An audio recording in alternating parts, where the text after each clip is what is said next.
Paano, paano yung mukha mo dun sa ano?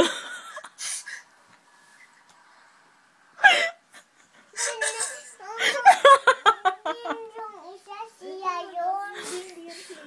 Paano yung mukha mo dun sa isa? Saan? Yung, Ano yun?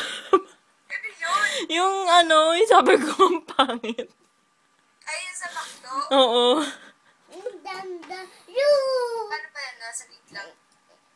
Hatang yung danda. Yan, mas maganda yung color niyan. Ito na. Isa.